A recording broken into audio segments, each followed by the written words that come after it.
O uban nato karon kasamang operations officer sa Office of the Civil Defense 11, Sir Franz Irag. Sir Franz, mayong buntag, sir.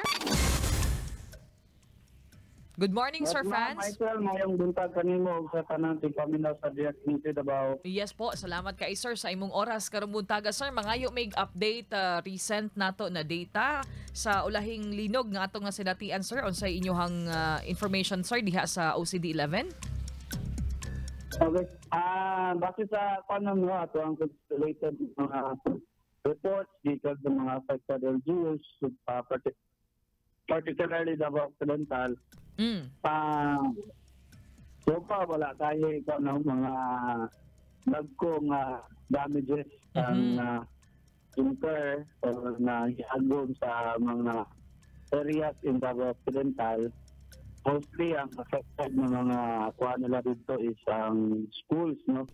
Na ubay-ubay ang mga eskwelahan nga na ay partially o totally damaged. So, until now, ongoing paghihapon ng ilang assessment pati buhok nila ng mga LGUs.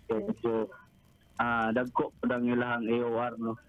But in general, in terms of other infrastructures or facilities nila dito, wala may major damages, no? Or minor damages lang. Kaya lang, ato ang ginakuan karon is ang mga eskwelahan, no? In fact, until today, until tomorrow, no? Suspended gihapon ang klase sa Occidental. Again, just to give way proper assessment sa mga school buildings nila dito. So of course, so, kinibang ato ang pagpangandam para sa atong mga estudyante ug mga magtutudlo. Sir Franz, no?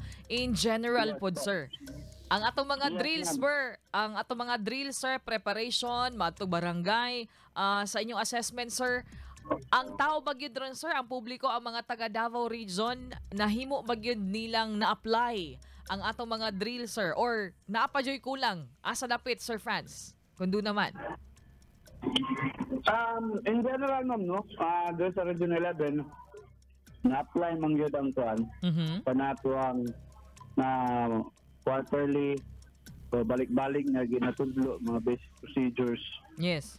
Mga kung unsay angay buhaton kung adunay kusog na pagtayog sa yuta ang ma-experience. Pero angay pa na tutukan og maayo karon ng school level. Okay. Especially kung earthquake mahitabo during daytime ng nighting kasi, no.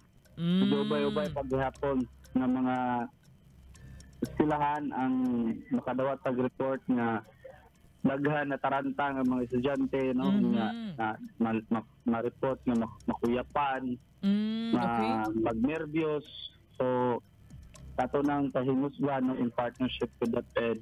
Yes. And pero pa na lang po, no, may na lang po dyan nga in general wala gyud mga major nga casualties sa ato ang mga estudyante, labi na katong mga areas na naay klase during katong paglinog last week, no, kaya ang Davao City na timing suspended ang klase because of the LPA, possible effects ng LPA. No, so what if inunado ka kusog na linog unya may klase ang Davao City, no? So mo na to ang isa gid nga angay natututukan kay mo lagi, no, medyo during daytime estudyante ang pinaorna sa eskwelahan ang pinakadaghan nga takok sa mga individual. So mo nang kami padayon gihapon ng muang pag-awhag ato mga estudyante kung adunay ipatigayon ng mga earthquake drill sa mga eskwelahan, ato gyud kining seryosohon kay dako gyud nga kasiguruhan nga maluwas ta. Correct. So kung unsa man ato ang ginapraktisan mahitungod sa linog. Yes po, sir. Sakto gid kay na, sir, nga emphasize nato, sir, no, nga kanang drill practice na unsa himuon aron nga galing mahitabo na siya na atay saktong kahibalo. Nabitaw koy kaila, sir, nga mas maayo pa ang bata na kahibawon sa himuon kaysa iyang ginikanan. Murag wa kahibalo ang ginik. Oh, di ba? Naay mga bata, ma dili man mo dagan inig maglinog, ma, mag-duck over and hold man. Correct. Na actual experience na to sa ato ang mga earthquake drill. Yes, sir. Mas mutuman pa ang kaning mga elementary students Yes. Oo. Compared to high school o mga college students na to nga no major magkatawa-tawa, abi o gara-gara lang ang earthquake drill ba. Pero kung i-compare nato sila sa mga lower grades, mas seryoso ang mga lower grades, no? Mao nang in actual scenario, mas makahinumdom mga to ang mga elementary students na kung unsa ang buhaton. Yes, sir. Diha pod sulod sa pamilya, Sir Franz, no? Ato na lang pod ning pamaagi nga manawagan tas mga pamilya na minaw karon mga ginikanan, sama sa kung giingon ganina mas kahibaw pa ang bata kaysa ginikanan. Sila pod sir dapat mahimo pod silang edukado unsay himuon no panahon sa mga emergencies or mga disasters. Correct, ma'am, no? Labi na kung natay patigayon nga mga community preparedness drill, dili lang kay Linog.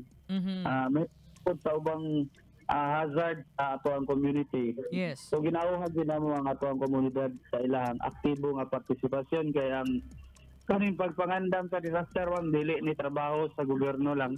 No? Crucial ang partisipasyon sa community. So mo nang kung naipatigayon nga mga community preparedness drill ato kaning apilan no o gato ang seryosohon nga ato ang mahinumduman kanunay kung sa pag-angay buhaton panahon nga dunay mga kalamidad.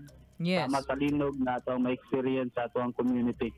Kay kung mulinog baya gyud tanan. Dili kay atagi kada gobyerno ni taga OCD di na ko nilinogon. Mulinog gyud tanan, no? So kinahanglan gyud mga ginikanan makahibaw ta. Sir Franz, nakoy pangutana di sa Davao Region, sir. Naabay mga nagpuyo pas mga delikadong dapit. Speaking of earthquake, naabay mga naapa sa fault line area, sir? Paano no? Kung basihan na to ang hazard maps ni FIBO, ni DOST FIBO. Yes. Medyo ubay yun ang community, ma'am, nga nagpatong mismo sa fault line. Pero ang atuwang ko, kita sa government side, pinapaningkamutan na to nga makahatag sa full awareness sa mga komunidad.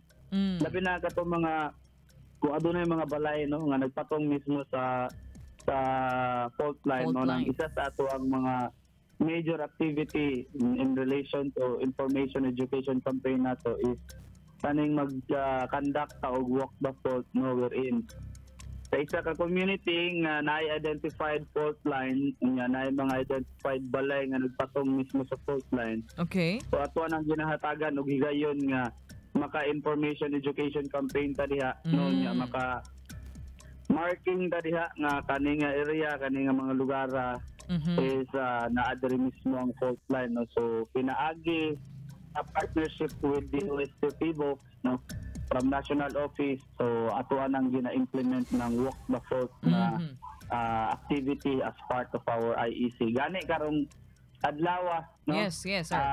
Sugod karong adlaw until Thursday morning I think no na ipatigayon na walk the fault diri sa Davao City. Mainly focusing ang barangay Catalunan, Pequeño, Mintal, Santo Niño, and portions of Tugbok, no, if I remember it right. Basta somewhere in south na to na area, from Catalunan, Pequeño, all the way to Deca. All right. Tugbok na to ang walk the fault karon. Sige, sir. God bless sa inyong activity, sir, in line sa atong pagpreparar sa katauhan, no?